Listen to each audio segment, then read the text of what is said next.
ایک جادو کی جو بڑی قسم ہے وہ ہے جنات کے ذریعے جادو. جنات کے ذریعے جادو یہ ہوتا ہے کہ دیکھیں جنات بھی کسی کو نظر نہیں آتے.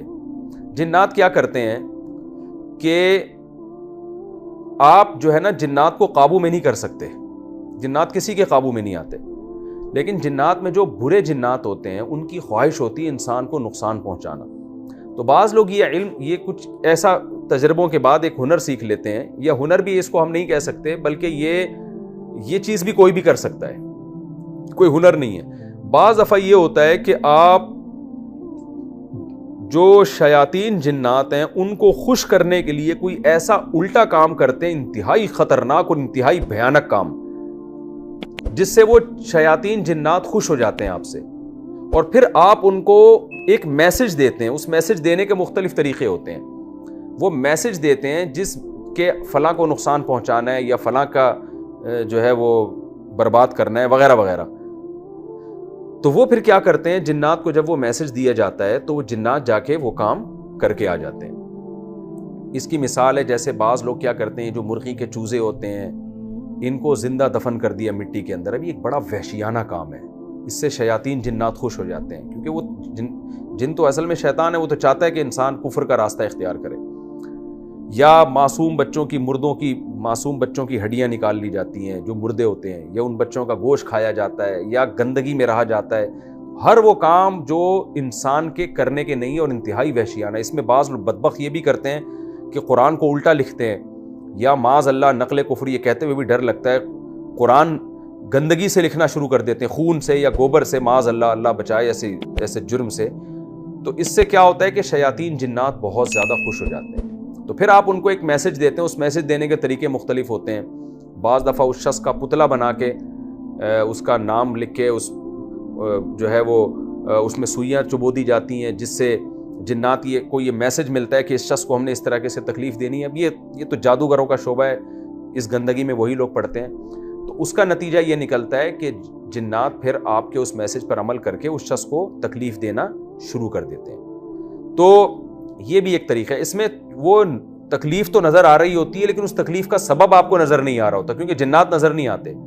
تو اس بیس پر بھی اس عمل کو جادو کہا جاتا ہے, کیونکہ میں نے جادو کی ڈیفینیشن آپ کے سامنے یہ بیان کی کہ رزلٹ ہے لیکن اس کے اسباب نظر نہیں آ رہے نا. ڈاکٹر پریشان ہوتے ہیں, بندے کو کیا ہو گیا, یہ کیوں کلا بازیاں کھا رہا ہے, یہ کیوں جو ہے اس کو تکلیف کیوں ہو رہی ہے, روزانہ وہ گھل رہا ہوتا ہے. 99% تو نفسیاتی بیماریاں ہوتی ہیں, جنات نہیں ہوتے. لیکن 1% بعض دفعہ جنات بھی ہوتے ہیں جو انسان کو تنگ کر رہے ہوتے ہیں, ان جنات کو میسج دیا ہوتا ہے کسی نے. تو یہ جادو کی ایک قسم ہے. تو ہمارے نبی صلی اللہ علیہ وسلم پہ جو جادو ہوا تھا وہ یہ جنات والی قسم کا جادو تھا. آپ صلی اللہ علیہ وسلم پر جو ہے وہ کنویں کے اندر جادو کیا گیا تھا. سورہ فلق سورہ ناس کی تفسیر میں اس کو ڈیٹیل سے بیان کر چکا ہوں. تو یہ جو پہلی قسم ہے جادو کی, جس میں شعبدے بازی ہوتی ہے, جو یوٹیوب پہ ویڈیوز آ رہی ہیں, ٹانگ کاٹ کے الگ کر دیا اور پھر جوڑ دیا, اس جادو سے ہر ایک کی نظر دھوکہ کھاتی ہے, چاہے عقل مند ہو یا بے وقوف ہو, کیونکہ یہ تو نظر بندی ہے نا ایک طرح کی. اس سے ہر ایک دھوکہ کھا سکتا ہے, بڑے بڑے عقل مند لوگ بھی دھوکہ کھا سکتے ہیں. کیونکہ آپ جب جائیں چڑیا گھر میں اور دیکھیں کہ لومڑی ہے, اس کے سر پہ عورت کا سر لگا, تو ہر آدمی پاگل ہو جاتا ہے دیکھ کے, یار یہ ہو کیا رہا ہے. تو جب تک اس کی لاجک سامنے نہیں آتی, یہ اثر ہر ایک پر ہوتا ہے. دوسری جو قسم میں نے بیان کی کہ دماغ کو کیپچر کر لینا, یہ ہر ایک پر نہیں ہوتا, یہ بہت مشکل ہے.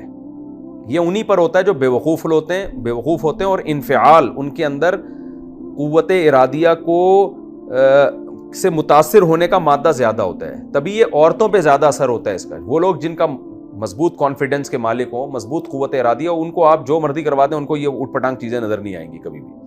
اس کی میں ایک اور واقعے سے بات سمجھا دیتا ہوں. ہم ایک دفعہ ایک گاؤں میں گئے تو وہاں ایک قبر تھی. اس قبر کے بارے میں یہ مشہور تھا کہ اس قبر میں ایک بابا ہیں جو بھی قبر کے قریب لیٹتا ہے تو یہ بابا لات مار کے اس کو بھگا دیتے ہیں. تو ہم نے دیکھا جو بھی اس قبر پہ لیٹ رہا ہے واقعی ایک غیبی لات آ رہی ہے, اور وہ بندہ لڑکتا ہوا جا کے قبرستان کی دیوار سے جا کے لگتا تھا, وہ ایسی کلابازیاں کھاتا ہوا جاتا.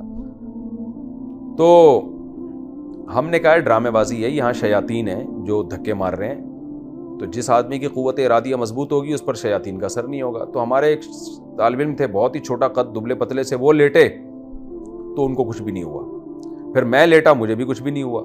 تو ان لوگوں نے کہا کہ یار یہ تم لوگوں کا عقیدہ صحیح نہیں ہے، اس طرح کی باتیں کی. کمال کی بات یہ، ہم دونوں کے بعد جب وہ لیٹے نا جو ہم سے جن کو پہلے دھکے پڑ چکے تھے وہ لیٹے ہیں، تو اب وہ بھی کلا بازی نہیں کھا رہے، ان پہ بھی اثر نہیں ہو رہا.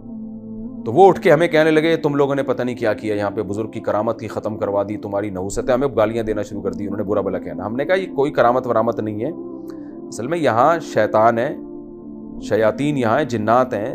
جب جنات نے دیکھا کہ ایک شخص کی قوت ارادی مضبوط ہے تو جنات وہاں سے شارٹ ہو گئے. اب وہ تم پہ بھی اثر نہیں کر پا رہے ہیں. تو جنات کا جادو ہو یا یہ جو مسمرزم والا جادو ہو، یہ عام طور پر ان پر اثر انداز ہوتا ہے جن کی قوت ارادیہ کمزور ہوتی ہے. اس میں مسلم اور غیر مسلم کا فرق نہیں ہے. آپ ہندو ہیں لیکن قوت ارادیہ مضبوط ہے، آپ پہ جادو اثر نہیں کرے گا. آپ مسلم ہیں لیکن عاملوں کے چکر میں پڑے ہوئے ہیں، ہر وقت جن چڑیل بھوت سے ڈر لگا ہوا ہے، تو آپ پر اثر ہو جائے گا. لوگ سمجھتے ہیں نیک آدمی پہ اثر نہیں ہوتا، اس کا نیک سے تعلق نہیں ہے. آپ تہجد گزار بھی آپ پہ جادو اثر کر جائے گا. ہاں یہاں ایک سوال پیدا ہوتا ہے کہ میں بار بار یہ کہہ رہا ہوں جن کی قوت ارادیہ مضبوط ہو ان پہ یہ اثر نہیں ہوتا جادو کا، تو ہمارے نبی صلی اللہ علیہ وسلم پہ جادو کا اثر کیوں ہو گیا؟ جنات والا جادو ہمارے نبی پر کیا گیا تھا. اور موسیٰ علیہ السلام پہ جادو کا اثر کیوں ہو گیا؟ موسیٰ علیہ السلام پر جو جادو ہوا تھا وہ دوسری قسم کا جادو تھا، مسمرزم والا جادو نا، کہ انہوں نے قوت خیالیہ پہ قبضہ کر لیا اور لوگوں کو یہ دکھا دیا اپنے جادو کے زور سے، مسمرزم کے ذریعے، کہ یہ لاٹھیاں سانپ بنی ہوئی ہیں، حالانکہ وہ حقیقت میں سانپ نہیں بنی تھی. انہوں نے کیپچر کر لیا. تو سوال پیدا ہوتا ہے موسیٰ علیہ السلام پہ اثر کیوں ہو گیا حالانکہ ان کی تو قوت ارادی بڑی مضبوط تھی؟ اس کا جواب یہ ہے کہ یہ اثر اللہ نے ایک حکمت سے ہونے دیا، کیونکہ یہاں ایک معجزہ ظاہر کرنا تھا. اگر موسیٰ علیہ السلام پہ خوف طاری نہ ہوتا، بالکل کانفیڈنس کے ساتھ کھڑے ہوتے، تو فرعون نے جو یہ الزام لگایا نا کہ یہ نورا کشتی ہے، اس الزام کو لوگ برحق سمجھنا شروع کر دیتے. لوگ کہتے کہ واقعی دیکھو موسیٰ علیہ السلام پہ تو کوئی اثر ہی نہیں ہوا، اس کا مطلب وہ یہ جانتے تھے کہ یہ جادو ہے اور یہ حقیقت نہیں ہے. تو اور جادوگر ہی جان سکتا ہے کہ یہ جادو ہے، اس کا مطلب معاذ اللہ یہ بھی جادوگر ہیں. تو اس لیے اللہ نے موسیٰ علیہ السلام پہ اس کا اثر کروا دیا، اور موسیٰ علیہ السلام کے دل میں بھی خوف پیدا ہوا، گھبرانے لگے کہ یہ کیا ہو رہا ہے بھائی، یہ سانپ میری طرف لوٹ رہے ہیں. تو اس حکمت سے موسیٰ علیہ السلام پر اس جادو کا اثر ہوا ہے. تو اسی طرح ہمارے پیغمبر صلی اللہ علیہ وسلم پر بھی یہودی الزام لگاتے تھے کہ آپ جادوگر ہیں، تو اللہ نے آپ پہ جادو کا اثر ہونے دے دیا تاکہ لوگوں کو یقین آ جائے کہ آپ جادوگر نہیں ہیں. کیونکہ جادوگر پہ جادو کا اثر نہیں ہوتا، وہ تو حقیقت سمجھ رہا ہوتا ہے، وہ توڑ کر لیتا ہے، کچھ بھی کر لیتا ہے.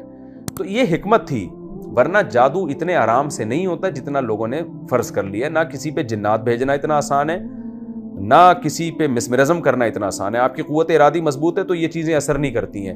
میں نے آپ کو جنات والا واقعہ وہ قبرستان کا سنایا کہ میں لیٹا ہوں تو ہم پہ تو کچھ بھی نہیں ہو رہا، حالانکہ جو ہم سے پہلے لیٹے تھے وہ تو ہم سے زیادہ دیندار تھے. میرا خیال ہے جہاں تک ان کی بڑی داڑیاں تھیں، تہجد گزار نمازی لوگ تھے، مگر ان پہ لڑکیاں لگ رہی ہیں. تو اس کا قوت ارادی سے تعلق ہے. جنات وہاں بوریہ بستر گول کر کے چلے جاتے ہیں.